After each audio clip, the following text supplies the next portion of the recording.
Shalom, ne te réjouis pas à mon sujet, mon ennemi, car si je suis tombé, je me relèverai. Si je suis assis dans les ténèbres, l'Éternel sera ma lumière.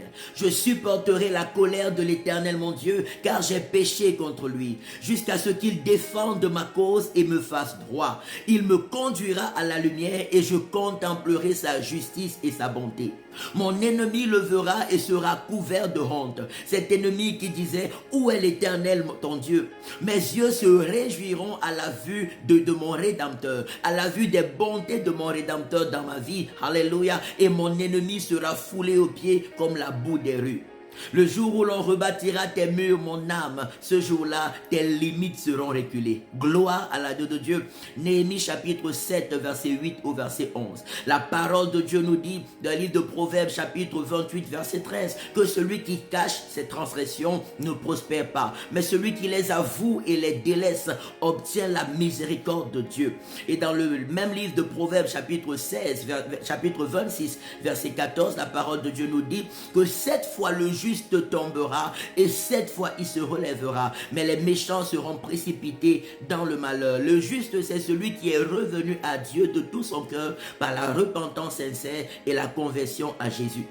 Et dans 1 Pierre, chapitre 1er, verset 9, la parole de Dieu nous dit que si nous confessons nos péchés, il est juste et bon de nous pardonner et nous purifier de toute iniquité. Je viens prier avec toi ce matin, toi qui es tombé, toi qui as fauté, toi qui te sens sale et qui culpabilise. L'Éternel dit à cause de ton repentir sincère, parce que tu demandes pardon à Dieu de tout ton cœur pour tes péchés et tu reconnais Jésus-Christ de Nazareth dans ton cœur comme ton seul Seigneur et ton seul Sauveur, tes péchés sont pardonnés et effacés. Tu verras les bontés de ton Rédempteur dans ta vie. Tu verras la miséricorde de Dieu agir en ta faveur. Tu verras le secours de Dieu se manifester glorieusement dans ta vie. Si tu es assis dans les ténèbres, la lumière de Dieu vient jusqu'à toi. Tout esprit de culpabilité, je prie qu'il soit chassé loin de toi et ne revienne plus. Tout ce qui veut te maintenir dans la culpabilité,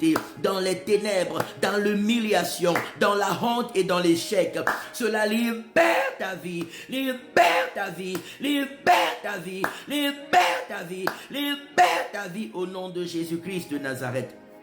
Christ a payé le prix fort afin que tu sois délivré de ta culpabilité, que tu sois délivré de tes péchés, que tu sois pardonné, relevé, restauré, sauvé et béni pour l'éternité. Je prie que tu sois relevé, je prie que tu sois restauré, je prie que tu sois béni, je prie que tu sois relevé dans chaque secteur et détail de ta vie, que la restauration divine soit ton partage, que le relèvement divin soit ton partage, que la bénédiction de Dieu soit ton partage, que la joie remplace la tristesse, que l'échec soit remplacé par le succès, que le bonheur remplace le malheur dans chaque coin et recoin de ta vie, par le sang de Jésus, par le sang de Jésus, par le sang de Jésus, par le sang de Jésus, par le sang de Jésus, par le sang de Jésus, par le sang de Jésus-Christ de Nazareth.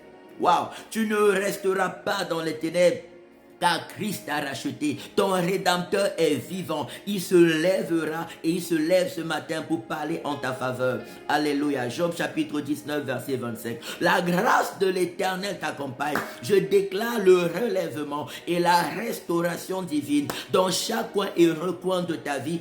Par le sang de Jésus, par le feu de Dieu, au nom puissant du Seigneur Jésus-Christ de Nazareth, va joyeux, joyeuse et prospère à tous égards au nom de Jésus.